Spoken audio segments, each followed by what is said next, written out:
Hello guys, আজকে ছিল আমাদের রাখির দিন, রাখির সকাল। তো আমরা মেহেন্দি পরে নিয়েছিলাম। তো আমরা যাই দিদাবাড়ি, ওখানে মাসি টাসি সবাই আছে, ভাই বোন দাদা সবাই আছে। তো বোন রেডি হয়ে গেছিলো বলে ভিডিও করছিলো, তো আমি তো রেডি হয়েছিলাম, তোমরা দেখতেই পারলে। রাখির পরানোর সময় তো অনেকটা বিজি ছিলাম, রেডি হয়ে গেছে বলে ভিডিও করা হয়নি, যার জন্য ফটো দিয়ে দিলাম আমি। তো আমি তো রাখিটাকে পড়াছিলাম, এটা হচ্ছে আমার বড়দা ভাইকে রাখিটাকে পড়ালাম সবাই ভাইকে। মানে আমি ভিডিওটা করা হয়নি, জাস্ট একটা আমার মেসোর ফোনে আছে, বাট ওটা আমি আর চাইনি। যাই হোক, আমি ভিডিওটা দিতে পারলাম না, ফটোই দিলাম, ফটোই তোমরা দেখে নাও।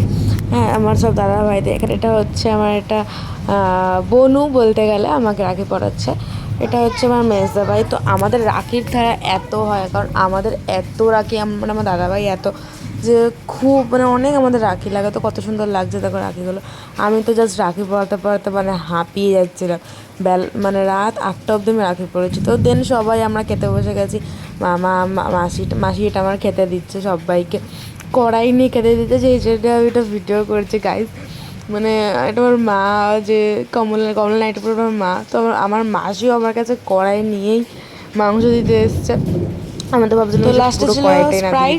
তো তোমাদের ভালো লাগলে লাইক কমেন্ট শেয়ার সাবস্ক্রাইব করো।